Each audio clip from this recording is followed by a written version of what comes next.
This podcast is for educational purposes only and is not a substitute for care by a doctor or other qualified medical professional. This podcast is provided with the understanding that it does not constitute medical or other professional advice or services. If you're looking for help, seek out a qualified medical services provider or other healthcare professional. Welcome to the Live Your Yoga podcast, a podcast dedicated to discovering and sharing all the ways in which yoga can be lived off the mat. Real stories by real people, just like you.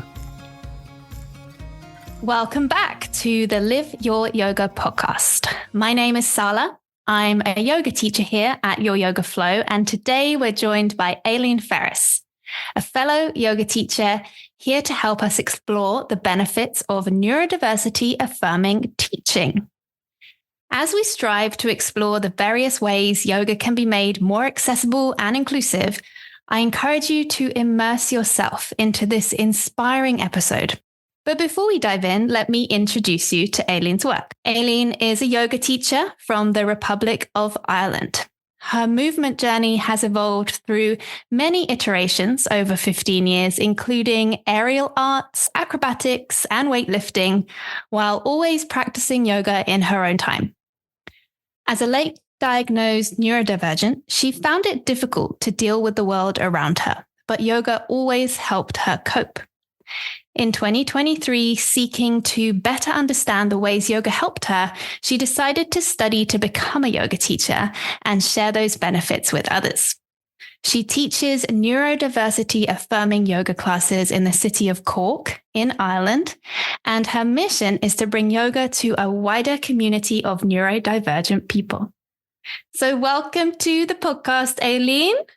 Thank you, Salla. Let's start with the essentials so that everyone listening today can fully absorb this information. So I'm going to start with one question.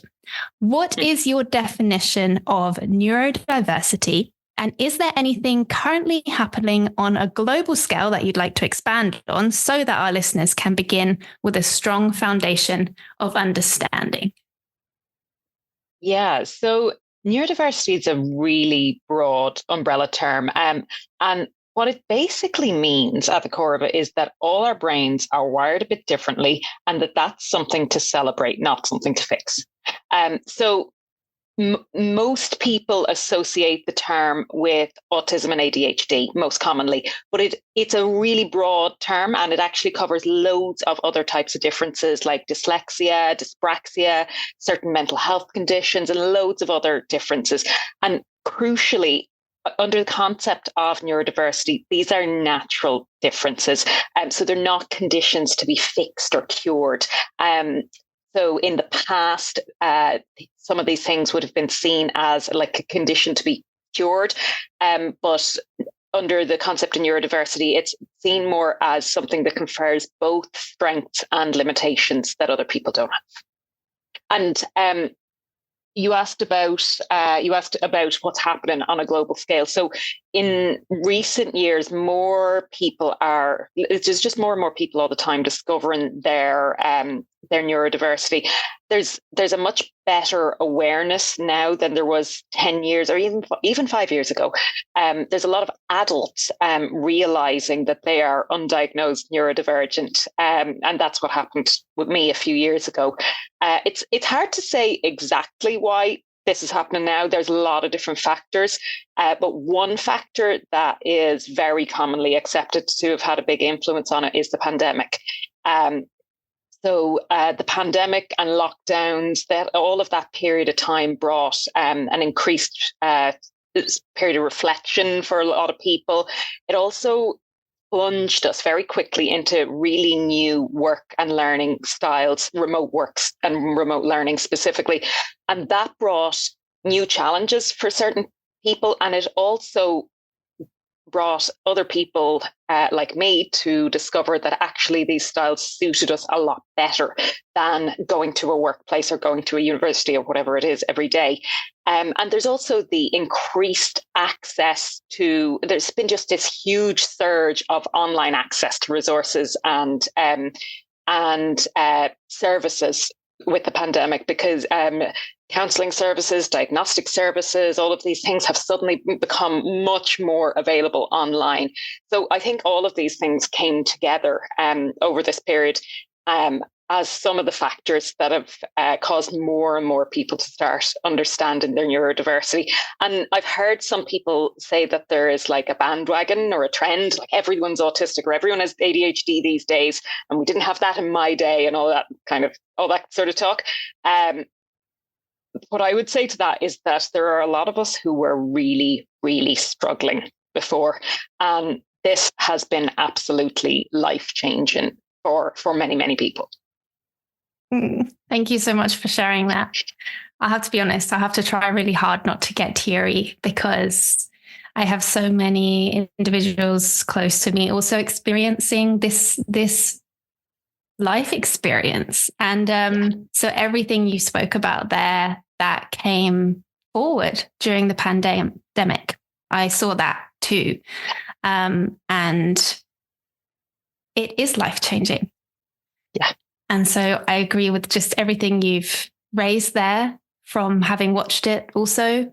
But thank you for explaining that so clearly and also giving the foundation. Really, really good. Thank you so much. It helps everybody understand now the second thing I'm going to ask you, which is important.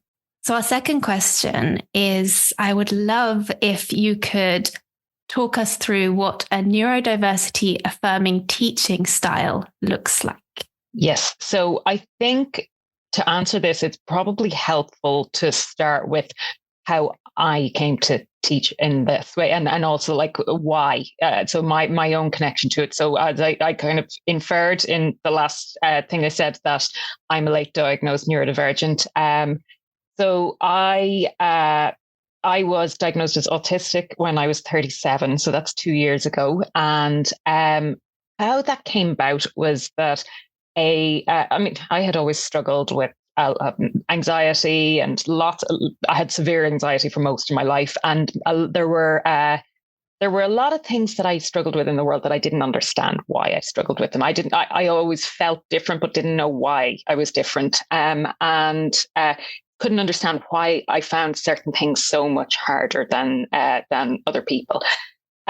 So when I was about 35 or 36, a friend of my husband's was diagnosed as autistic and ADHD in her 30s. And she started talking a lot and really openly about what that looked like for her. And all of it started sounding really, really familiar to me. And I related to a lot of things she said. So over a period of time, then I started wondering if it could apply to me, and eventually got to the point of going and being assessed and being diagnosed.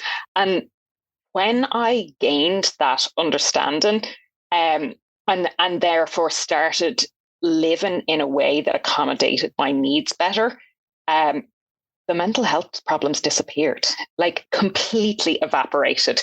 And I guess that's where yoga comes in. So, like, as I've said, I found it quite hard to deal with the world around me, social systems and work settings that didn't accommodate my needs, don't accommodate autistic needs, especially. And I came to understand around that time, during that sort of intense period of reflection, which was around 2021, that my yoga practice was the thing that was helping me cope the most. So I made it a daily practice. I really just went all in and made it an everyday practice, and committed to doing that no matter how busy I was.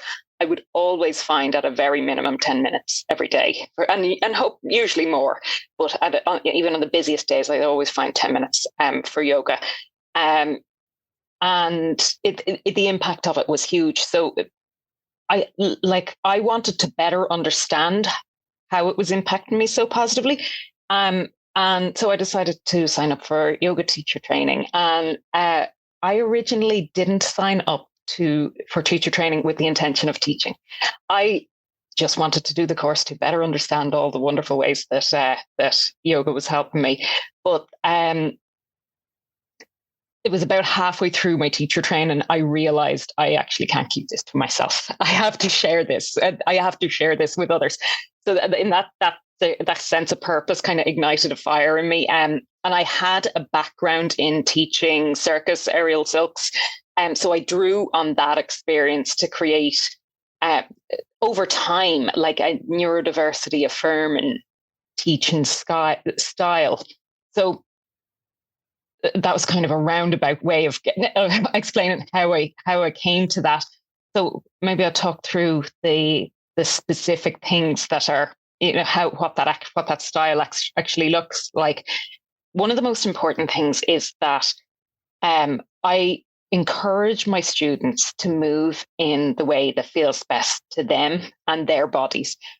So there's a lot of free movement in my classes. Sometimes as part of asanas, and sometimes just really, really free movement, synced with our breath. I impress upon my students that there is no right or wrong way to move. And that's something that can be really important for somebody, for example, who's dyspraxic. So people who are dyspraxic struggle with their proprioception. So that's your sense of the position of your body in relation to everything around it. So there's no right or wrong way to move. So I would always adapt the pose to the person, never adapt the person to the pose. So it's not about getting the pose right. It's about moving in a way that makes you feel good. I think as well that yoga classes can sometimes be intimidating to a neurodivergent person walking in there for the first time, feeling like they stick out like a sore thumb. And I want to make it accessible to neurodivergent people, because I know from my own experience how much it can help neurodivergent people. So one of the ways that it helps me, and that I wanted to be able to help my students, is related to stimming. So I'm not sure if you're familiar with the concept of stimming. So just in case there's any listeners who aren't familiar with it, stimming is repetitive movements it's usually associated most with autistic people, but it's also present in people who have ADHD and some other types of neurodiversity. And it is done to express joy or distress, or just to calm the nervous system, or just because the movement feels satisfying or enjoyable. So people are welcome to stim to their heart's content in my classes, and I try to incorporate repetition into my flows so that it actually feels like stimming when we're doing it. I mentioned proprioception before. And there's also interoception, that's the ability to recognize internal sensations in your own body. So things like hunger and pain and needing to go to the toilet and all of that. Neurodivergent people can often struggle with those, especially I mentioned dyspraxic people, some autistic people as well. And that can lead to kind of poor body awareness. So yoga can help with that, because it grounds you in your body. It's all about mindful movement and making your movements mindful and noticing what's going on in your body. So like increasing that sense of connection with your body, and that your mind is not actually a separate thing from your body. They are one and the same thing. That leads to better overall health outcomes. So that's one of the ways that it helps. It can help neurodivergent people. Another thing that this has been huge for me is focus. So a lot of neurodivergent people, again, some autistic people, and most people who have ADHD really struggle with dopamine regulation. So we find ourselves with either very low levels of dopamine, which can lead to boredom, or a complete excess of dopamine, which leads to really poor focus. So when I feel like I have a real excess of dopamine, I have this an image in my head of that, like, I'm spilling it all over the floor and slipping on it, and that it's like, and I just can't keep my attention on one thing. That I'm slipping and sliding from one thing to another. So yoga can help me to hone that, and I try to.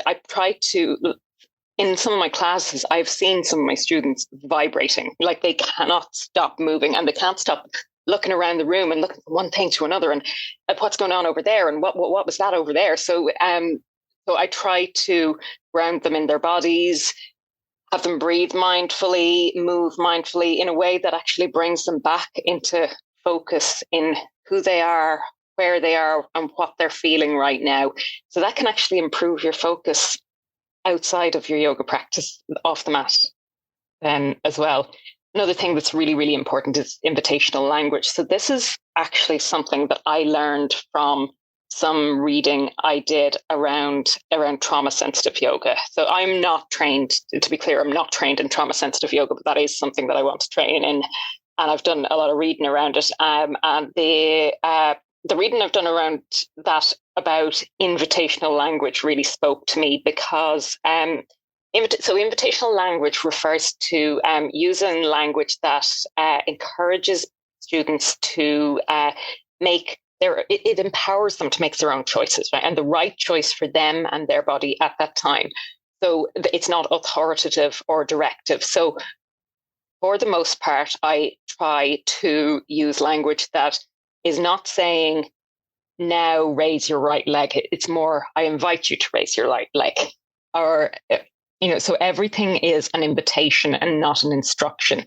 And that helps people to enforce their own boundaries and make choices that feel right for them in that moment.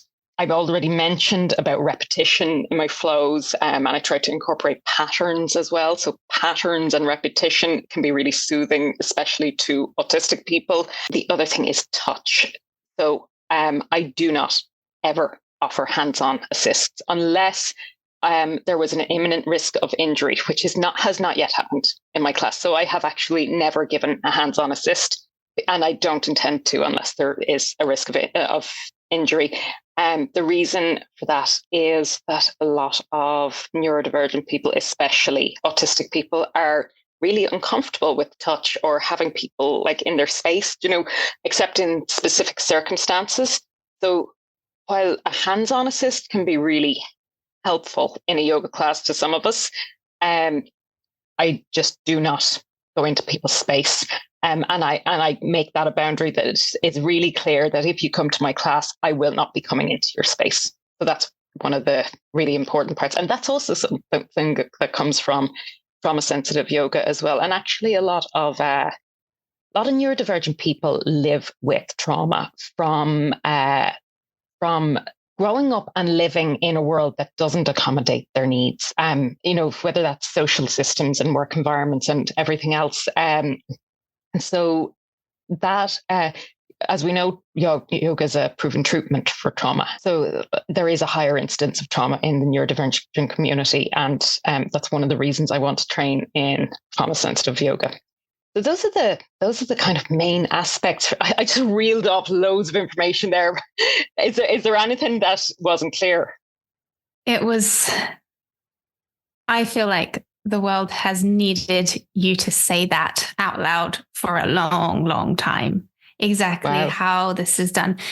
Like I said, my home and loved ones around me also share this experience. And when you listed off everything there, all the things that you've experienced yourself and therefore create the space and time for in your classes to offer an experience that helps to rebalance and soothe, and more importantly, give options and that clear boundary that you're not coming into their space. I am just so excited to be here with you today having this conversation. Thank you. In the intro, I said that this was something that is really close to my heart with my husband, and I see it daily. I see the challenges and everything you're saying. I'm sitting here nodding my head, listening so intently to every word because it's a gift. And does he do yoga? He does, and he really loves the repetition. Yeah. He doesn't love the hands-on always. It depends on where he is emotionally that day. Yeah. Yeah. So that's me too. Yeah. That's my experience. Yes. Yeah. So everything you mentioned there, like I said, thank you. Thank you for gifting this information to, because a lot of yoga teachers, no matter their personal experience in the world, try really hard to teach inclusively. So this sort of information is like little droplets of knowledge, which at the end, because I can tell people listening will be like, how can I get in touch with Aileen, please? We will pop her details in the show notes, and Aileen will cover that at the end. But so little droplets of information that just helps people understand exactly what's going on in somebody's body, why not to do that thing, why to do this thing, why it's important. So just thank you so much. You couldn't have explained that more clearly. Oh, good. That's good. That's an autistic thing. We over-explain. You see, I don't know if that is anything that is wrong, because I'm so familiar with that, with my friends and my loved one, my husband. So it's not new to me. It helps me.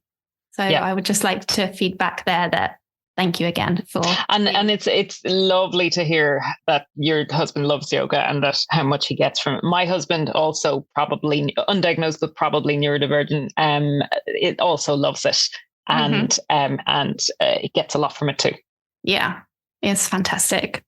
You very kindly shared one experience that demonstrates the difference in having this approach, but specifically in a studio class setting. Do you want to add anything else there about any other examples that you've seen? Because teaching one-to-one and teaching in a public class, that's a very different setting. Yeah, absolutely. I talked about like seeing sometimes people like vibrating with energy in my class. And I think that can feel hard. Definitely for me in the past, that would have felt very hard to do in another yoga class, because you're supposed to preserve the Zen vibe, right? Or at least that's what we kind of expect we're supposed to do. So I think most of us would find it hard to go into a like just any random yoga class if we were sort of vibrating and just couldn't sit still. So there's absolutely that as well. And I try to create a space that welcomes that. The other thing, I think I sort of referred to this as well, is that I try not to put a focus ever on correction. So, people don't come to my class to perfect their asanas. If you want to perfect your asanas, there are lots of really great classes that you can go to. And I go to some of them because I like to perfect my asanas, but that is not what my class is about. So I see people moving in ways that maybe might be corrected in another class, but if it looks like it's enjoyable to them, I leave them at it.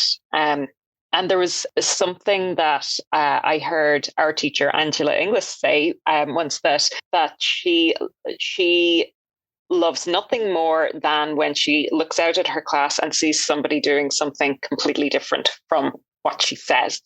And I've adopted that line, and I've started saying that at the beginning of my classes, because I just want people to feel empowered to do what feels right to them at the time. I'm not in charge of my students. They are, and they should be in charge of themselves. And I see my role as providing structure and guidance should they want it. So I try to just really not put any emphasis on teaching them to get it right. That's really great. Thank you so much for sharing. So you've observed a lot now from your own personal experience and now as a yoga teacher, but also that in-between space where you were training as well.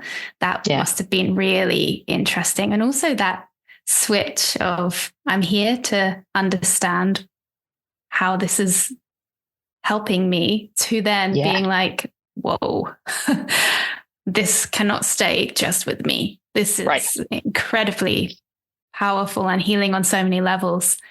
So what do you think now, with all of that experience, needs to change in the way we currently teach and train to become yoga teachers on a global scale?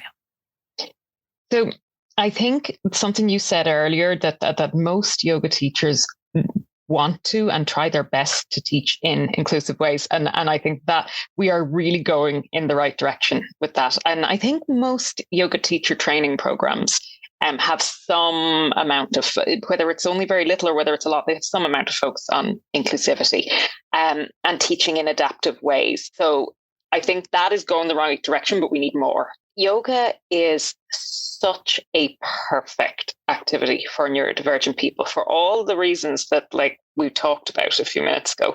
So making it would be such a shame not to make it more accessible to the people who it would be so amazing for. That it can ground you and in the present moment, ground you in your body, calm your busy mind. Like all of these things should be accessible, but sometimes they don't feel accessible to a neurodivergent person because, okay, I'm going to stereotype a tiny bit for a second, but the stereotype is there because it's kind of accurate for quite a large cohort of people. There's a lot of neurodivergent people who just feel really awkward and kind of weird. I definitely did for a long time. I think a lot of us do.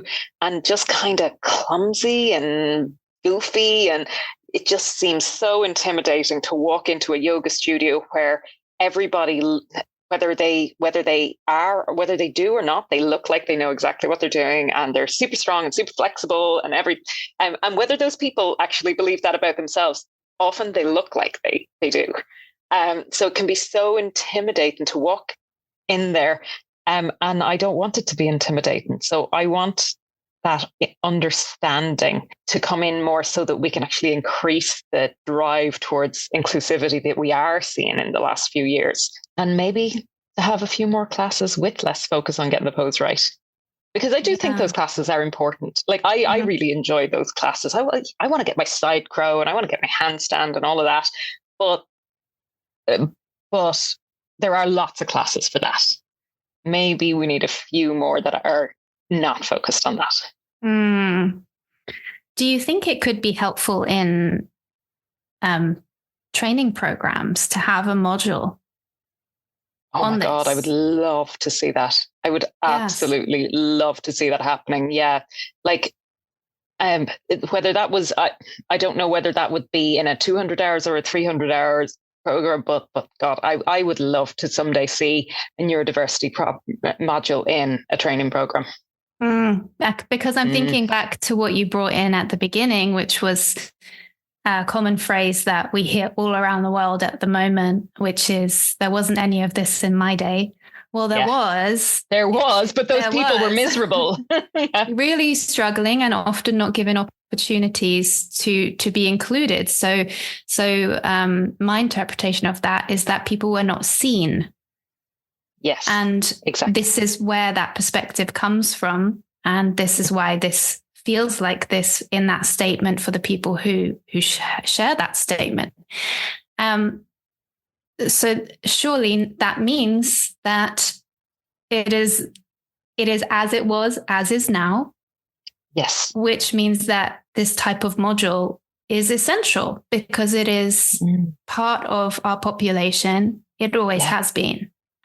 When is that going to come then? Because I would absolutely love to see that in training programs. And you're right, it is part of our population. And I think it's a much bigger part of our population than we think, because neurodiversity, like I said at the start, it's a very broad umbrella term that covers so many things. And when you take in all these different things, autism, ADHD, dyslexia, dyspraxia, lots of different mental health differences.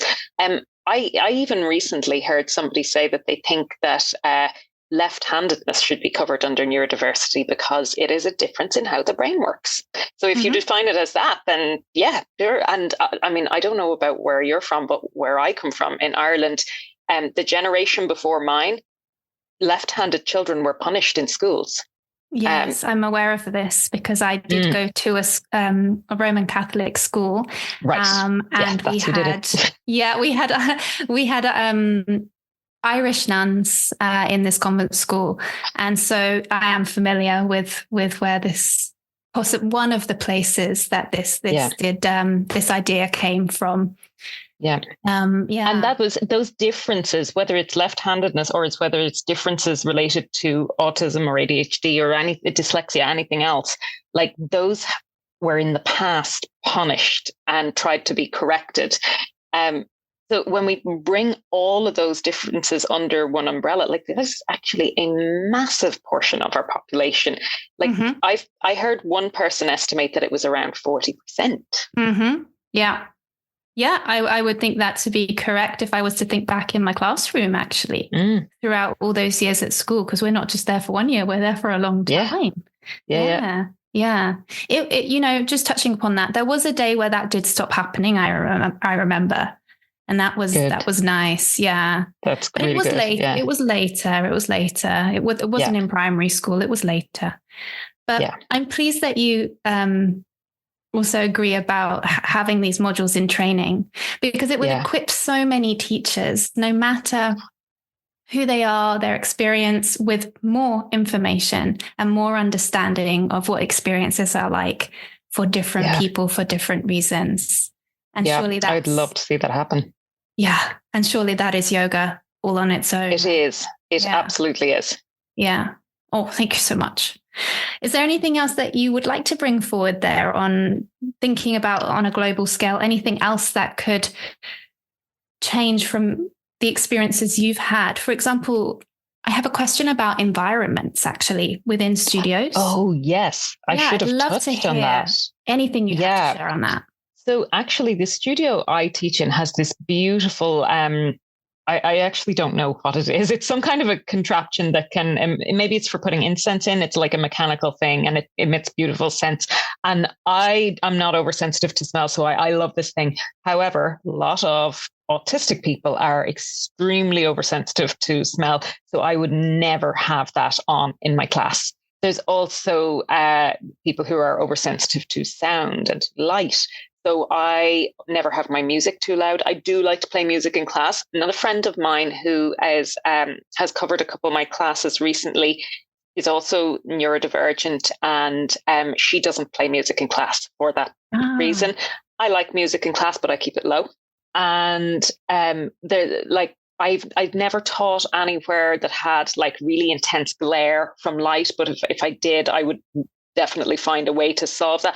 So basically what I'm saying is dialing down all the sensory input, whether it's sound, smell, light.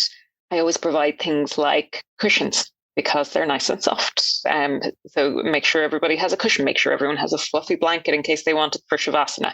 I don't offer to put the blankets on people because of the touch thing that we talked about, but I always provide them in case people want to put them on themselves. So it's making sure that the sensory environment is pleasant. How about and not intrusive? Yes, thank you. How about mat placement? Is there a placement that is too close? Mats being too close together? That's actually something I've never thought of. Because the space I teach in has just plenty of space, and I've never had to really put thought into that. But from the perspective of having been a student in a class that I felt was overcrowded, that's a really good point. Definitely. If you wanted to have a class that was neurodiversity-affirming, you don't want mats that are 6 inches from each other. I would say that's even hard in a public class generically. Right. Yeah. I mean, I will share a story. I think you'll giggle because it was really funny. This class was really packed, and it was a class for everybody. It wasn't an advanced class, you could say. It was just open for all. But I was next to someone her practice was stunning. I mean, the most beautiful like bird of paradise she went into, and she looked like a statue. It was just phenomenal to be next to. And I love watching those people. Right. And also the breath is so meditative for these people in this moment. And it's really something to behold if you ever get to practice next to somebody who is so like this or can go there.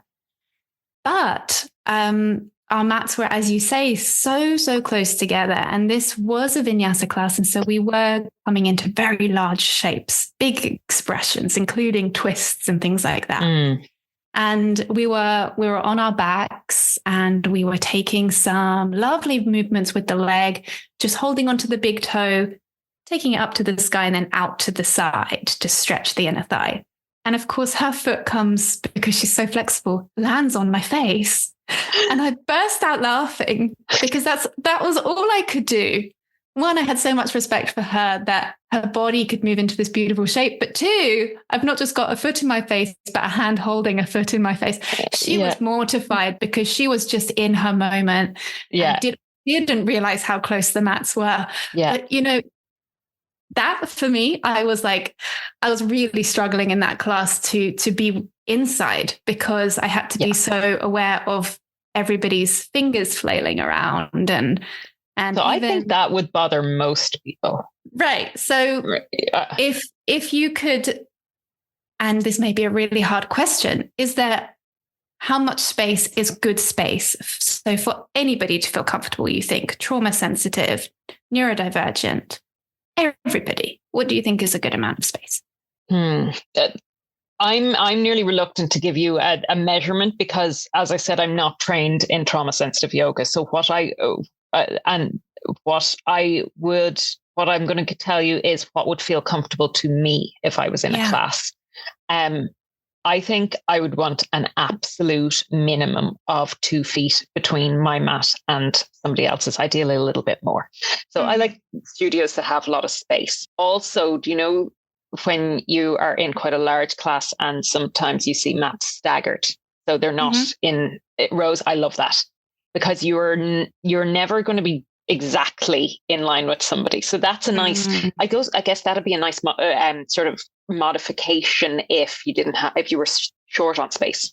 Brilliant. That's really doable, isn't it? Just to create that. It is. Yeah. Thank you so much. Yeah. So I hope that answers that okay, because I don't think I can give an accurate answer or a definite answer on what would be generally accepted as an okay space, but I think that's what would feel okay to me. Thank you. And that's all that is important, is being able to share what you know in your lived experience. So I appreciate that. Now, I can tell so many people have so many questions. Whether they take those questions out to ask you is another thing. So my first question is, are you open to receiving some contact? Absolutely. Yeah. I don't know if you've heard of autistic special interests. So maybe you have, if you have autistic people in your life. So a special interest is an interest that you are hyper focused on, often to the detriment of all else. So this is my special interest. So I love talking about it. So I'm absolutely open to people reaching out. Amazing. So we'll put the details in the show notes, but for listeners here who may be eager to sort of plan to send a message or ask a question or just thank you for sharing your experiences, what is best? Instagram? How would you like Instagram. Yeah. It's definitely Instagram. So I'm on Instagram and my handle is Shioga Yoga. So I'll spell it out, and I know you'll put it in the show notes as well, but I'll explain what it means because I think a lot of people might like it in relation to this topic. So in Irish mythology, the Shioga are the magical people or the fairies. So I think that a certain kind of magic happens when we do yoga. That's definitely my experience as a neurodivergent person who has just been so grounded by yoga. So my Instagram handle is Shioga Yoga. So Shioga is spelled Sioga. It's an Irish language word, so it's shioga.yoga. That's really, really awesome. I didn't know the meaning because I follow you. So to learn that today was lovely. Thank you for sharing that. We like there's a link on there to book my classes if anyone is in Cork as well. But even if anybody's not in Ireland, they're very welcome to interact with any content up there. Thank you for that invitation. Do you think you'll be doing anything online? I would love to one day. We'll see when I'm in a different time in life when I've got a bit more space and time. But I would love to do that. Sure. Oh, exciting. So yes, anybody in Cork and you fancy meeting Aileen and heading over to her class, then that is your invitation. Let's move on to our final question of this really wonderful time we've spent together. And we like to ask this to every guest. And that is, how do you live your yoga? I love that question. I think that's really nice. You know, there's a quote from the feminist author Bell Hooks, and I've written down in my journal, so I'm just going to read it out. She says that any spirituality that doesn't involve community, any spirituality that focuses exclusively on the self, is in the end self-indulgent. And I think that is the crux of how I live my yoga, or aim to live my yoga. I aim to share it with other neurodivergent people. And that was that sort of epiphany that I had halfway through my 200 hours training, when I realized I can't keep this to myself. Do you remember where you were in the training? Was it a particular module? Oh, I think it was during the philosophy module, but I'm not sure. I was just doing a lot of journaling at the time, and it was one, like, I knew that something was coming to mind, and I wasn't really, some sort of epiphany was coming out, and I wasn't sure what it was. And then one day I just went onto Instagram and saw somebody post that Bell Hooks quote, and I realized that was what it was. Yeah. Amazing. Thank you for sharing. And thank you for sharing how you live your yoga. So this has been, for me personally, the information you've shared today, I can now watch my loved ones with a new lens of understanding, and also not just understanding through watching, but also through feeling, right? Like actually now understanding what is happening in the body for this reason, perhaps, right? Which offers so much connection again.